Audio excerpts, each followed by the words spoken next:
It's a great pleasure to present our Green Finance and Artificial Intelligence project Gaia here. Gosh, we just had a great panel on AI horizons. I think everybody in this room would agree that AI will revolutionize the way we work.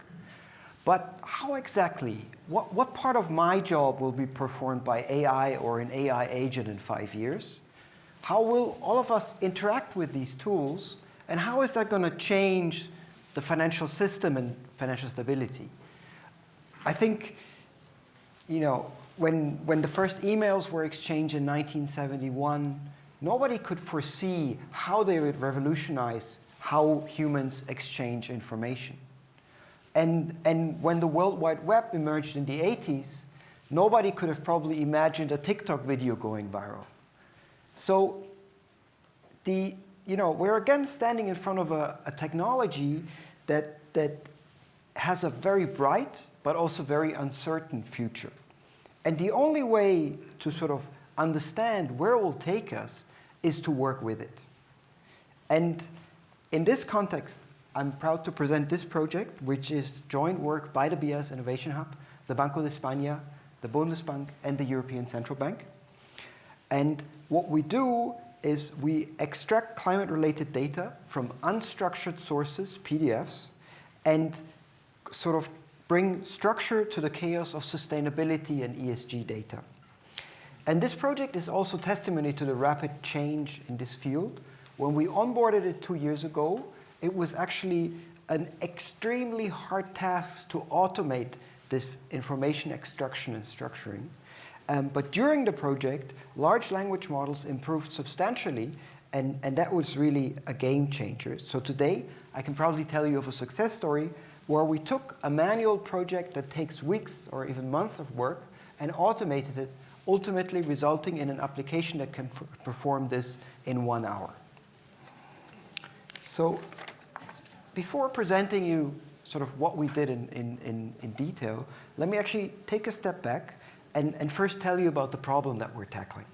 Climate change presents a risk to financial institutions and to the financial system at large. But to model these risks, central banks and supervisory authorities and also industry analysts need high-quality data, and finding this data is difficult. Financial institutions already disclose such climate-related information in public corporate reports, but extracting this data is a very significant manual task. To be clear, the problem is not that the data is not there or it's secret. It is there. It just could be found in a multitude of reports, in tables, in graphs, in line, or even in footnotes. And due to a lack of reporting standards, relevant KPIs may be split across multiple reports and be presented completely different. So if you want to find one data point, maybe that's okay to sort of find it manually. But if you want to do a systematic analysis where you want to find data from hundreds or thousands of firms, multiple KPIs, and multiple years, that becomes a very, very tedious and long process. And with a manual approach, it's not possible. And we're changing this with Gaia to automate such extraction, build large data sets, and make analysis possible. So here's what we did in a nutshell. The vision of Project Gaia is to create an open web-based tool that helps analysts search corporate climate-related disclosures and extract the data, reducing the manual effort. On a very high level, this seems very easy, right? You collect PDFs, you build an extraction machine, and you store the KPIs, so then you can either use it for analysis or query the database for specific queries. In this country, what are the 5, like the banks with the 5 least carbon-intensive portfolios. But the problems are really in making this work at a sort of reliably. And I think everybody in this room has hands-on experience with answers that read great but are simply not true, hallucinations. So when we started this in an early version, actually the LLM prompting engine came with an answer that it had found CO2 emissions for all banks in the sample, but somewhat surprisingly, every bank in every year had emitted exactly 35,000 tons of CO2. And we even then asked, oh, what is the source for that? And for all banks, the source was ESG_report.pdf.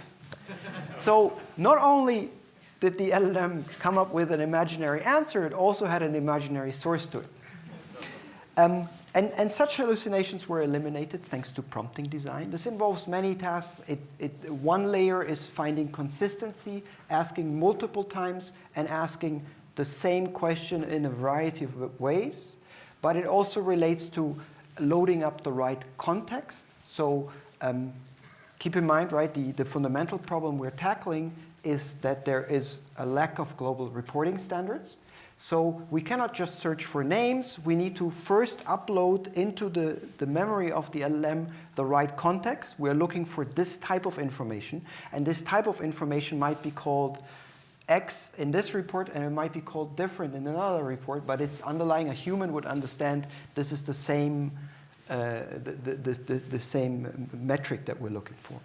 So it's about human-level prompting combined with more traditional programming, looping over, finding different ways, and ultimately looking for consistency. And then there are many other prompting tricks that we sort of apply. They relate to these limited context windows where you know the LLM will not understand the entire report, so you need to go in layers and say, where could this information be? And now read these respective pages and extract that data.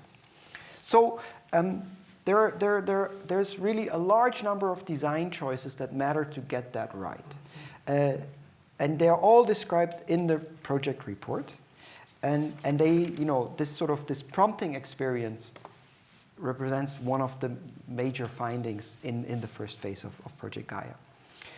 So we've built a scalable platform that overcomes these challenges to apply large language models to text extraction. In a test data set, we used 200 banks, 5 years, and 20 KPIs. So that's 20,000 data points. Obviously, if you had one analyst looking for 20,000 data points, that's several months worth of work. Once it's all set up well, Gaia can perform this in 1 hour. And you know, just to give you one example of, there's obviously a lot you can do with that data. Here I'm just showing you the dynamic growth of banks' participation in the green bond market. As early as 2018, we had around 60% of banks across the world issuing green bonds. Throughout the next 5 years, we've seen that number come up to around 90%. And we also see sort of a convergence across regions of the world because everybody is sort of now interested in this type of products. So it's this kind of, you know, this is obviously a very simple case, but it's this kind of analysis that you can suddenly perform very easily where you start with 2,000 PDFs and you can, in 1 hour, go to this database and have all the information in a structured manner. So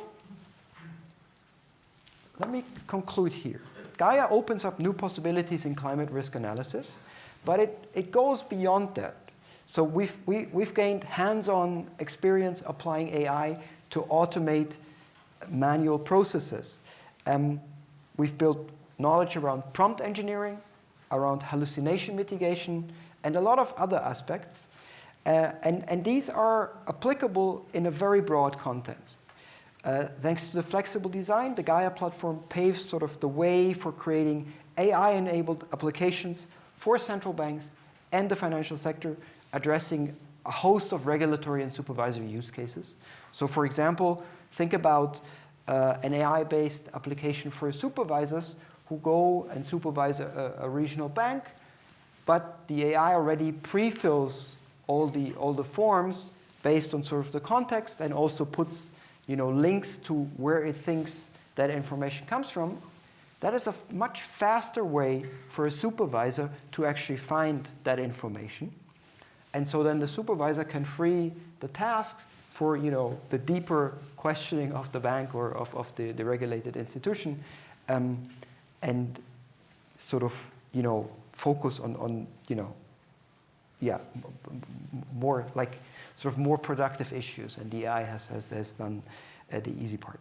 And there could be many other use cases. I think that the big takeaway is that AI promises to fundamentally change the way we work in the future. And Gaia is one of the first comprehensive studies investigating how this can be done in practice. Moving forward, we can use this experience to address all these potential use cases. And I think you'll see a lot of them popping up over the next years. In the meantime, I want to direct you to sort of read our recently published report. You can scan the QR code here. And I'm thrilled to discuss all the potential applications during the lunch break just now. Thank you very much.